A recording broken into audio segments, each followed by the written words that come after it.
اسلام آباد ایک بڑا مصروف شہر ہے جب تک آپ کے یونٹس نہیں بنیں گے اور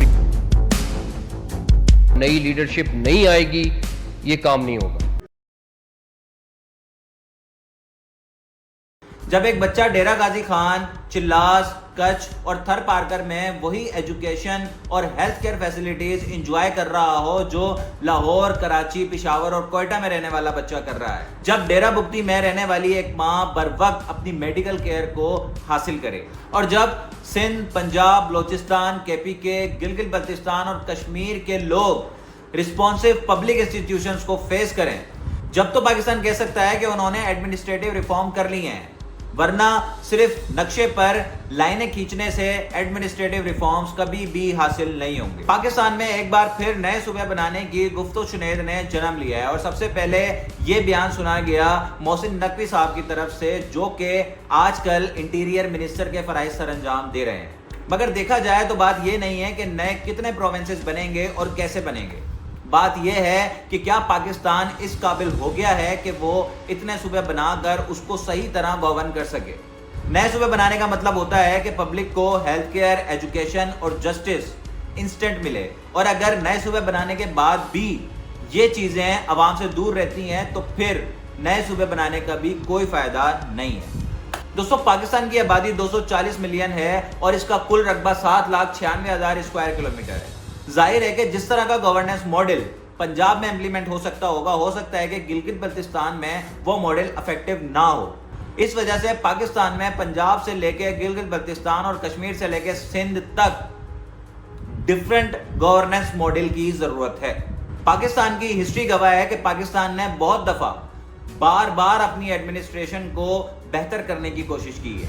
1947 میں جب پاکستان آزاد ہوا تو پاکستان کے دو حصے تھے، ایک ایسٹ پاکستان تھا اور ایک ویسٹ پاکستان تھا. ایسٹ پاکستان میں صرف بنگلہ دیش تھا اور ویسٹ پاکستان میں پنجاب، سندھ، NWFP اور بلوچستان تھے، اور پرنسلی اسٹیٹ میں بھاولپور، کلات، سواب اور ٹرائبل ایریاز شامل تھے. 1955 میں 1 یونٹ اسکیم کو شروع کیا گیا اور پاور کو پوری طرح سینٹرلائز کرنے کی کوشش کی گئی.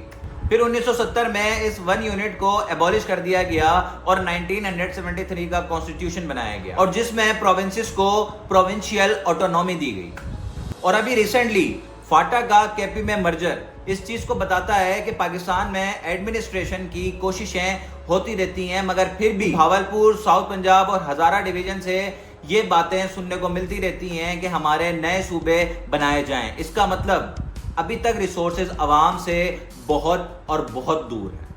اس میں کوئی شک نہیں ہے کہ گورنمنٹ بہت اچھا پرفارم کرتی ہے جب ڈیسیجن میکر عوام کے قریب ہوں، اور اس چیز کو کہتے ہیں گریٹر ایڈمنسٹریٹو پراکسیمٹی. اس سے اسکول، ہاسپٹل اور روڈز کی سپرویژن بہتر ہو جاتی ہے، اور سب سے بڑھ کر ٹرانسپیرنسی کا اطلاق کرنا آسان ہو جاتا ہے. 2022 کے فلڈز میں ہم نے یہ کر کے بھی دیکھ لیا کہ جن ایڈمنسٹریٹو یونٹس میں ڈیسیجن میکر عوام کے قریب تھے وہاں پہ بہت جلد ریلیف پہنچا، اور جہاں دور تھے وہاں عوام صرف پریشان رہی. اور ساتھ ہی ساتھ یہ بتاتا چلوں کہ نئے پروونسز بنا دینا نہ تو اتنا سمپل کام ہے اور نہ اتنا سستا کام ہے. اس کے اندر ہر صوبے میں ہمیں لیجسلیچر بھی چاہیے ہوتا ہے، جوڈیشل انسٹیٹیوشنز بھی چاہیے ہوتے ہیں، اور فائنینشیل ریسورسز بھی چاہیے ہوتے ہیں. اس لیے بہت کیئرفل پلاننگ کے بغیر یہ ہونا تقریباً ناممکن. اور ایسا ہی نہیں ہے کہ یہ آوازیں صرف پاکستان میں اٹھتی ہیں، بلکہ اگر دنیا کا پرسپیکٹو دیکھیں تو دنیا بھی اسی رول پہ چل رہی ہے کہ جتنے زیادہ ایڈمنسٹریٹو یونٹس ہوں گے اتنی گورننس آسان ہوگی. اور ابھی ریسنٹلی انڈیا نے بہت سے اپنے ایڈمنسٹریٹو یونٹس بڑھائے ہیں، جس کے اندر چھتیس گڑھ، جھارکھنڈ، اتراکھنڈ جیسے علاقے شامل ہیں. حالانکہ وہاں بھی بہت سے ڈسپیوٹ شروع ہوئے، مگر فائنلی ان کی گورننس بہتر ہوئی.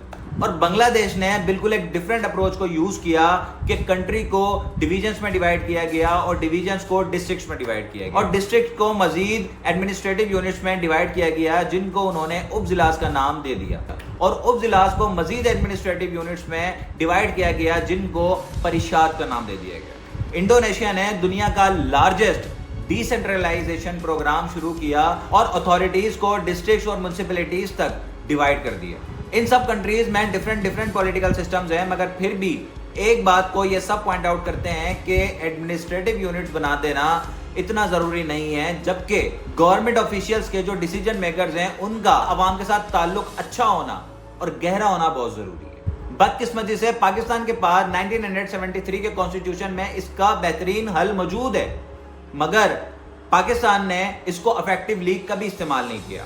کانسٹیٹیوشن آف پاکستان 1973 میں آرٹیکل 140A چیخ کر کہتا ہے کہ آپ لوکل باڈیز اور بنیادی حکومتیں بنائیں، لوکل گورنمنٹس بنائیں اور وہاں پر نمائندے سلیکٹ کریں جو کہ عوام سے براہ راست راستے میں رہیں، تاکہ عوام کا مسئلہ عوام کے لیول پر ہی حل ہو سکے۔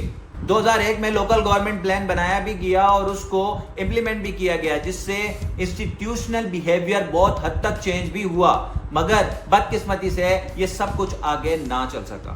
18ویں ترمیم کے بعد جب صوبے خود مختار ہوئے تو ڈی سینٹرلائزیشن صوبوں تک محدود ہو گئی اور لوکل گورنمنٹ اور میونسپیلٹیز تک یہ پاور اور اتھارٹی نہ پہنچ سکی۔ تقریباً 8 دہائیوں سے پاکستان سینٹرلائزیشن اور ڈی سینٹرلائزیشن کے درمیان جونج رہا ہے۔ حالانکہ بات یہاں ختم ہو جاتی ہے کہ اگر آپ کے انسٹیٹیوشن اس قابل ہیں تو آپ کو ایڈمنسٹریٹو یونٹس بنانے کی بھی ضرورت نہیں ہے، وہ سرو کریں گے اور بہت اچھا سرو کریں گے۔ Thank you.